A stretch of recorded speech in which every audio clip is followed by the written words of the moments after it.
ठीक है एहतशाम, ये भी वाज़ेह कीजिएगा कि हमने देखा कि जिस तरह कि आपने भी जिक्र किया कि आज खुर्शीद शाह पीपल्स पार्टी के सीनियर रहनुमा, उन्होंने आज अदालत के बावजूद व्हील चेयर पर यहाँ पर शिरकत की। मनाजिर भी हमने देखे और नवाज़ शरीफ भी यहाँ पर इस वक्त नज़र आ रहे हैं। तो ये बताइएगा कि क्या उनकी शिरकत भी ज़रूरी थी? क्या उनके वोट भी मैटर करते थे आज के इजलास के हवाले से? देखिए, वो साबिक वज़ीर-ए-आज़म हैं, 3 मरतबा के पाकिस्तान के वज़ीर-ए-आज़म हैं, पार्टी के कायद हैं, तो यकीनी तौर पे उनके वोट की अहमियत शायद के नंबर्स के एतबार से उनके वोट की अहमियत नहीं थी। अगर नवाज शरीफ या फिर खुर्शीद शाह वोट ना देते, तब भी वफाकी हुकूमत के पास 2 तिहाई अक्सरियत ऐवान में मौजूद थी, क्योंकि 224 अरकान की हिमायत दरकार है और इस वक्त हुकूमत के पास 233 जो अरकान है वो इस आईनी तरमीम के हक में वोट दे रहे हैं। तो यकीनी तौर पे अगर नंबर गेम के एतबार से अली अगर देखा जाए तो हुकूमत को जो है वो शायद कोई फर्क ना पड़ता। ताहम एक उनके लिए एक सिंबॉलिक जो है वो एक मॉरल उनके वोट की शायद वफाकी हुकूमत को इस वक्त ज़रूरत थी कि साबिक वज़ीर-ए-आज़म नवाज शरीफ जो हैं वो लाहौर से इस्लामाबाद है। और कबल अज़ीं आज पार्लियामेंट के इजलास से कबल वो जो सेनेटर इरफान सिद्दीकी हैं, जो कि गुज़िश्ता रोज़ रहलत उनके सामने आई थी, अदालत के बाद जो है वो इंतकाल कर गए थे, तो वो इरफान सिद्दीकी के घर गए, उनके अहल-ए-खाना के साथ उन्होंने ताज़ियत की और बाद वो पार्लियामेंट आए, जहाँ पर वो अब वोटिंग के अमल का हिस्सा ले रहे हैं। और यकीनी तौर पर पार्टी हेड के तौर पर, साबिक वज़ीर-ए-आज़म के तौर पर, पार्टी सदर के तौर पर जो है वो उनके वोट की एक सिंबॉलिक अहमियत ज़रूर है। इस वक्त ऐवान में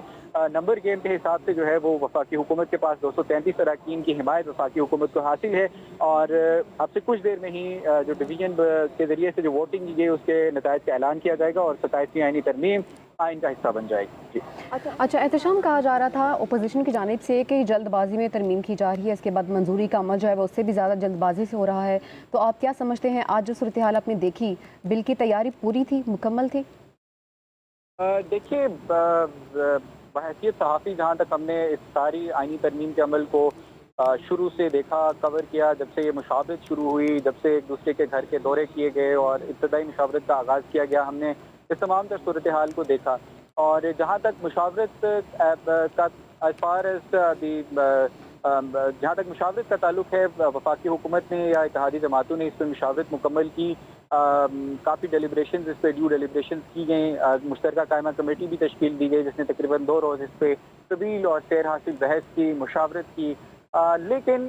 चूँकि अब एट द लास्ट मोमेंट हमने देखा कि वफाकी वज़ीर कानून आज़म नज़ीर तारड़ ने आज जो है, जब ये बिल मंजूरी के लिए ले किया जाना था पार्लियामेंट में, कौमी असम्बली में, तो वज़ीर कानून ने बिलावल भुट्टो ज़रदारी से मुलाकात की और जिस तरह से एक हेस्टी अंदाज में 8 नई तरमीम जो हैं वो इस बिल में मुतारिफ की गई, तो हम ये कह सकते हैं कि बादी नज़र में शायद वफाकी हुकूमत की तैयारी उस तरह से मुकम्मल नहीं थी। ताहम आइन में तरमीम जो है एक ऐसा मामला है कि जिसमें यकीनी तौर पे वफाकी हुकूमत को तमाम अपना होमवर्क जो है उसको मुकम्मल करना चाहिए था और मुकम्मल यकीनी तौर पे किया भी होगा। लेकिन ताहम जो वाक़यात एक तसलसल के साथ सामने आए कि जिस तरह हमने देखा कि वफाकी हुकूमत ने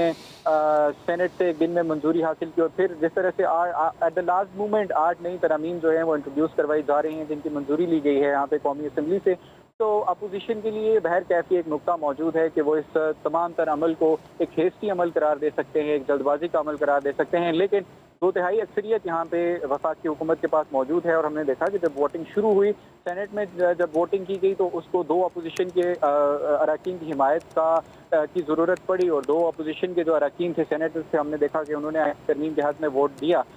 लेकिन यहाँ पे कौमी असम्बली में उसे अपोजिशन की या फ्लोर क्रॉसिंग की ज़रूरत बादी नज़र में नहीं पड़ी और हुकूमत के पास बआसानी 233 का जो नंबर था वो दस्तयाब था। अब से कुछ देर में 27वीं आईनी तरमीम के हतमी नतायज का ऐलान किया जाएगा स्पीकर की जानिब से, जिसके बाद आईनी तरमीम जो है वो कौमी असम्बली से मंजूर करार दी जाएगी। ठीक है एहतशाम, ये भी वाज़ेह कीजिएगा, हमने देखा आज के मुखालिफत में वोट भी सामने आए, तो ये बताएगा कि किस किस ने मुखालिफत में वोट दिया और क्यों, किन वजूहात के बिना पर वोट कास्ट नहीं किया गया, इसकी मुखालिफत की गई। हमने देखा कि स्पीकर अयाज सादिक ने दावत भी दी कि आए मुज़ाकरात करें, बैठ कर बात करें, लेकिन हमने देखा कि जो नामज़द अपोजिशन लीडर हैं महमूद खान अचकज़ई, उन्होंने उसको मुस्तरद किया। देखिए, मुज़ाकरात के हवाले से आज कौमी असम्बली के इजलास में भी बातकश चलती रही और स्पीकर कौमी असम्बली जब अपोजिशन के बैरिस्टर गौहर अली खान और महमूद खान अचकज़ई की जानिब से वफाकी हुकूमत को तनकीद का निशाना बनाया गया, खुसूसी तौर पर 27वीं आईनी तरमीम के तनाजुर में, तो स्पीकर कौमी असम्बली ने वजाहत देते हुए इंतहाई अहम रिमार्क किए और उन्होंने कहा कि वज़ीर-ए-आज़म शहबाज शरीफ समेत उन्होंने अपने आप अपनी ज़ात को भी पेश किया कि मैंने भी मुज़ाकरात के लिए बारहा अपोजिशन को मदऊ किया है और उन्होंने ये कहा कि स्पीकर ऑफिस और उनकी ज़ात जो है वो इस तमाम मुज़ाकरात के अमल को फैसिलिटेट करने के लिए आज भी जो है वो मुयसर है, जबकि अपोजिशन जो है स्पीकर कौमी असम्बली की तरफ से मौक़िफ़ अपनाया गया कि अपोजिशन बादी नज़र में मुज़ाकरात के अमल में संजीदा दिखाई नहीं देती। इसके बाद जो है हमने देखा कि वोटिंग का जब अमल शुरू हुआ तो अपोजिशन ने शदीद नारेबाजी की, जो रवायती नारेबाजी पाकिस्तान तहरीक इंसाफ की जानिब से की जाती है ऐवान में, आज भी हमने वो रवायती नारेबाजी देखी और ये देखा कि जब नवाज शरीफ और वज़ीर आज़म शहबाज शरीफ ऐवान में आए तो जो अपोजिशन के अरकान थे, पाकिस्तान तहरीक इंसाफ के जो अरकान थे, उनकी जानिब से शदीद नारेबाजी की गई और बाद वोटिंग के अमल का बायकॉट किया गया और अपोजिशन ने फैसला किया कि वोटिंग के अमल का हिस्सा नहीं बनेंगे। लेकिन इस वक्त जो 4 अरकान हैं जमीयत उलमा इस्लाम के वो इस वक्त ऐवान में मौजूद हैं और वोटिंग के अमल का हिस्सा बन रहे हैं, लेकिन इस आईनी तरमीम की मुखालफत कर रहे हैं। हम देख रहे हैं कि जमीयत उलमा इस्लाम के सरबराह मौलाना फजल रहमान ने भी आज ठीक है, तो शाम हमारे साथ ही मौजूद रहेगा। अभी नाज़रीन को भी अपडेट करें कि चेयरमैन पीपल्स पार्टी बिलावल भुट्टो जरदारी भी अपना वोट कास्ट कर चुके हैं, अब उन्होंने भी अपना वोट कास्ट किया और अपनी उन्होंने अक्सरियत जाहिर की है। हमारे साथ ब्यूरो चीफ इस्लामाबाद फैसल साहिब भी मौजूद हैं, उनसे भी बात कर लेते हैं। फैसल, ये बताइएगा कि अब टेक्निकली अगर हम बात करें तो ये ज़रा वाज़ेह कीजिएगा नाज़रीन को, इसके बाद का प्रोसेस क्या होगा? यहाँ से मंजूरी हो जाती है, अक्सरियत सामने आ गई, उसके बाद अब क्या होगा? देखिए, क्योंकि अब जो फाइनल मरला है जिसमें घंटियां बजाई जा रही हैं और लॉबी में जाएंगे तमाम जिन्होंने वोट हक में देना है या अगेंस्ट देना है, क्योंकि अब तो मरला इसकी मंजूरी हो चुकी है और इसके बाद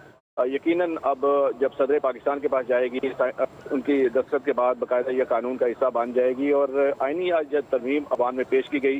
वज़ीर कानून आज़म नज़ीर तारिक की जानिब से, तो 233 जो कौमी असम्बली के अरकान थे उन्होंने इसके हक में जो है वोट दिया। मियां नवाज शरीफ जो है, जो सरबराह मुस्लिम लीग नून है, वो आज कौमी असम्बली में आए। उनके साथ साथ बिलावल भुट्टो जरदारी जो है वो भी हमने देखा कौमी असम्बली के फ्लोर पर मौजूद थे, उन्होंने भी अपना वोट कास्ट किया है और 27वीं आईनी तरमीम की जो शिकवा मंजूरी जो है वो मुकम्मल कर ली गई है।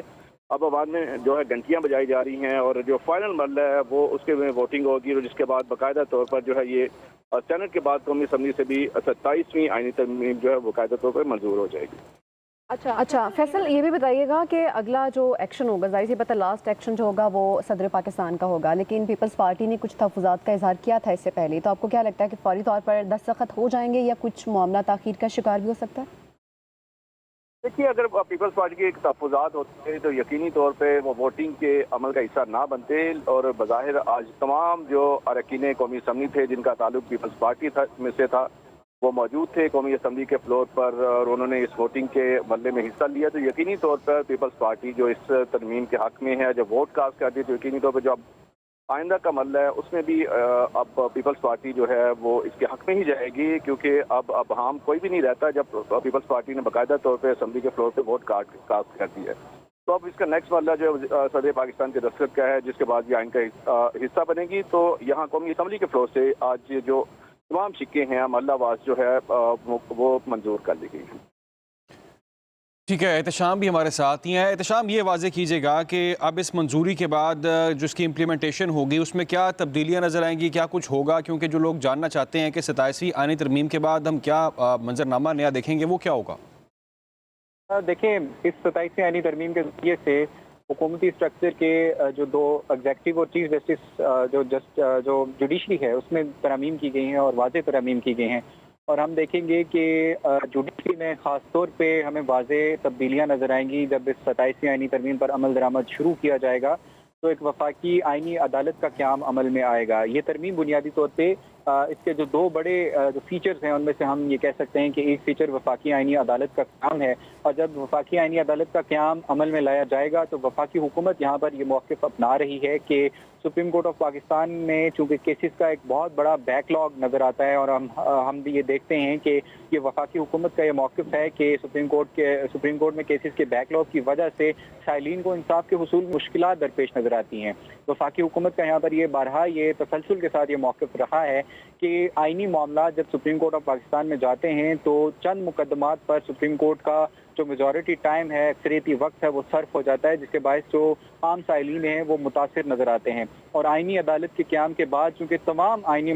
मामला जो कि आइन के इंटरप्रिटेशन के मुतालिक होंगे, आईनी सवालात होंगे, सूबों और वफाक के दरमियान अगर कोई आईनी तनाज़ात सामने आते हैं तो ये तमाम मामलात, ये तमाम मुकदमात आईनी अदालत के सुपुर्द किए जाएंगे। और यहाँ पर वफाकी हुकूमत का ये मौक़िफ़ है कि आईनी तरमीम इसलिए लाई जा रही है कि आम साइलिन को स्पीडी जस्टिस जो है वो मुहैया किया जा सकेगा और उनकी आम साइलिन की जो दरख्वास्तें हैं, जो मुकदमात हैं, जो तनाज़ात हैं, जिनको सुप्रीम कोर्ट ऑफ पाकिस्तान ने सेटल करना होता है, जिन पर फैसला देना होता है, और सुप्रीम कोर्ट ऑफ पाकिस्तान के पास एक एम्पल टाइम होगा कि वो आम साइलिन को फौरी और सस्ता इंसाफ जो है वो मुयस्सर कर सके। इसके साथ साथ हम ये देख रहे हैं कि जो दूसरा बड़ा फीचर है आईनी तरमीम का, वो आर्टिकल 243 में तरमीम है और फील्ड मार्शल के हवाले से जो आपकी जो कमांड है, हाईएस्ट कमांड है फोर्सेस की, उनकी तैनातियों के हवाले से बहुत सारी तरामीम की गई हैं, बहुत सारी तब्दीलियाँ की गई हैं, एक नया ओहदा क्रिएट किया गया है। सबसे बड़ा जो आर्टिकल 243 के जरिए हमें जो तब्दीली नजर आएगी वो chairman joint chief of staff committee का जो ओहदा है उसको तहलील किया जाएगा। मौजूदा जो chairman of joint chief of staff committee हैं उनकी मुद्दत चूँकि 29 नवंबर को ख़त्म हो रही है, तो उनकी मुद्दत के इख्तिताम के साथ ही इस ओहदे को तहलील तस्वुर किया जाएगा और अगर ये कल सेनेट ऑफ पाकिस्तान से तरमीम दोबारा से मंजूर हो जाती है तो 29 नवंबर के बाद जो नया ओहदा है जिसको तख्लीक किया गया है वो अमल में लाया जाएगा और जो मौजूदा आर्मी चीफ और फील्ड मार्शल आसिम मुनीर हैं वही उस नए ओहदे पर तैनात होंगे। इसके साथ साथ जो दीगर जो तरामीम की गई हैं जिनमें हम ये देख रहे हैं कि फील्ड मार्शल के ओहदे को तहयात किया गया है, इसके साथ साथ जो आर्टिकल 248 में जो तरमीम की गई है वो हम ये देख रहे हैं कि सदर मुमलिकत जो है उनको तहयात इस्तिस्ना दिया गया है। किसी भी किस्म की प्रोसीडिंग से जो फौजदारी कार्रवाई है उससे उनको इस्तिस्ना दिया गया है। तो यकीनी तौर पे जहाँ तक आम आवाम का ताल्लुक है या उनका सवाल है कि आईनी तरमीम के बाद उनकी ज़िंदगियों में क्या तब्दीलियाँ आएंगी, तो यकीनी तौर पे जुडिशरी की हद तक जहाँ तक रिफॉर्म्स की गई हैं या अमेंडमेंट्स की गई हैं, अगर वफाकी हुकूमत का मौक़िफ़ दुरुस्त साबित हो जाता है और वफाकी हुकूमत जिस तरह से कह रही है कि सुप्रीम कोर्ट में स्पीडी जस्टिस मुहैया करने के लिए और आइनी और सियासी जो मुकदमात हैं, मुकदमातबाजी है, उसको सुप्रीम कोर्ट में जाने से रोकने के लिए ये तरामीम की जा रही हैं और बारहा जो हुकूमती इत्तेहादी जमातें हैं, चेयरमैन पाकिस्तान पीपल्स पार्टी हैं या मुस्लिम लीग नून के सीनियर वज़रा हैं, उनकी जानिब से मौक़िफ़ अपनाया गया कि माजी में हमने देखा कि सुप्रीम कोर्ट ने जब सियासी मुकदमात को लेना शुरू कर दिया, उनको टेक अप करना शुरू कर दिया गया, आज खुद नोटिस लेने शुरू किए उन मामलात पर जो कि एग्जेक्टिव का इख्तियार थे, जैसे कि मैनेजमेंट है या फिर जो गवर्नेंस है, उन मामलात पर जब सुप्रीम कोर्ट के चीफ जस्टिस साहिबान की जानिब से खुद नोटिस लेना शुरू किए गए, तो वफाकी हुकूमत का यह मौक़िफ़ है कि उससे जो आम साइलिन है उनकी ज़िंदगी उनको जो है वो फौरी इंसाफ मुहैया नहीं किया जा सका और उस पर खासा असरअंदाज रही वो चीज़। तो उस तनाज़ुर में वफाकी हुकूमत का मौक़िफ़ है कि अब जो है वो चूँकि तमाम जो आइनी मामलात हैं, सूबों और वफाक के दरमियान तनाज़ात हैं, आइनी तनाज़ात हैं, ये जब आइनी अदालत में जाएंगे तो आम जो सुप्रीम कोर्ट के जो जजेस होंगे दे विल बी इनेबल्ड, उनको इस काबिल बनाया जाएगा कि वो फौरी तौर पे जो टेक अप कर सकें आम साइलिन की के जो मसाइल हैं, उनके जो मुकदमात हैं उनको सुन सके। तो यकीनी तौर पे वफाकी हुकूमत का मौक़िफ़ अगर दुरुस्त साबित होता है और जो इंटेंट है वफाकी हुकूमत हमें नज़र आ रही है जुडिशरी के हवाले से, अगर वो उस पर अमल दरामद करवाने में कामयाब होती है तो यकीनी तौर पर आम इंसान की ज़िंदगी पर भी फ़र्क पड़ता हुआ हमें अली यहाँ पे महसूस होता है।